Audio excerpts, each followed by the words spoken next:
Bonjour à tous, bienvenue sur cette nouvelle vidéo de ma lettre d'information de l'Express sur le bout des langues consacrées soit à la langue française, soit aux langues de France, soit aux langues en général. Cette semaine, langue française, à partir d'un livre que je trouve réjouissant, que je vous montre, qui s'appelle Bizarre, vous avez dit Bizarre, de Françoise Nord, qui est consacré, comme son nom l'indique, aux bizarreries de la langue française. Et il y a beaucoup de choses qui sont soit étonnantes, soit amusantes même. Alors commençons par le surprenant.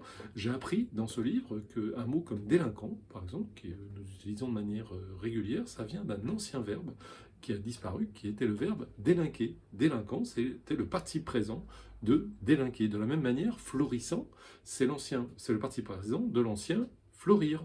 Bienvenue, c'est le participe passé de l'ancien bienvenir, etc., etc. Il y a comme ça beaucoup de verbes de langue française qui ont disparu, mais qui nous ont laissé des héritiers, en quelque sorte, sous des formes différentes que nous utilisons encore aujourd'hui.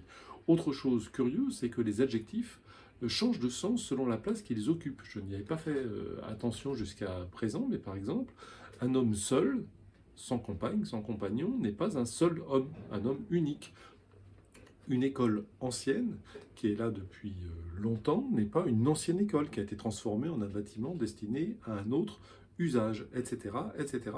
Il y a énormément de cas où effectivement cette règle du changement de sens s'applique.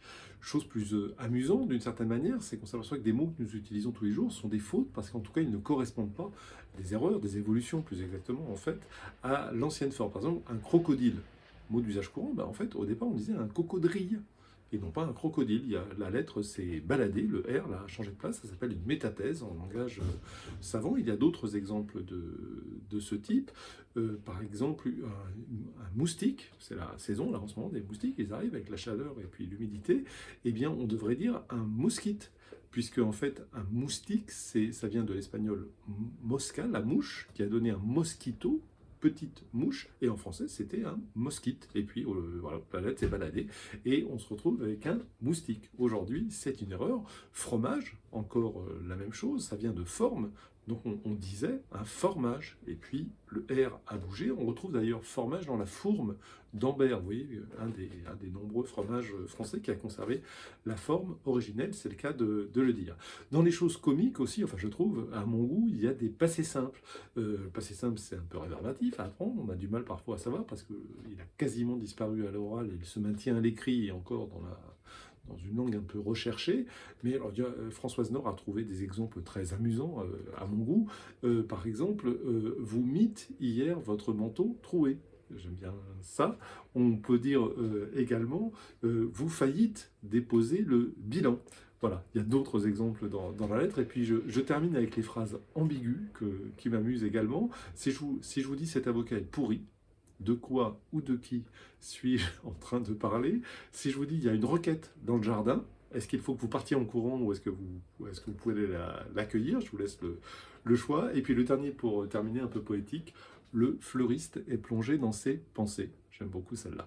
Voilà, beaucoup d'autres exemples dans la version écrite de ma lettre d'information. Si vous voulez les recevoir, c'est gratuit. Profitez-en, vous allez sur un moteur de recherche, vous tapez sur le bout des langues, vous inscrivez, vous la recevez automatiquement chaque mardi. Si vous êtes déjà inscrit, je vous le répète tout le temps, pardon, mais j'ai besoin de gagner de nouveaux lecteurs, faites-la connaître autour de vous et demandez à vos contacts de s'y inscrire. Voilà, on a besoin de connaître le nombre d'inscrits pour savoir si ces sujets intéressent ou non les internautes et savoir si je peux continuer à écrire dessus, je le souhaiterais. Merci beaucoup, je vous dis à la semaine prochaine.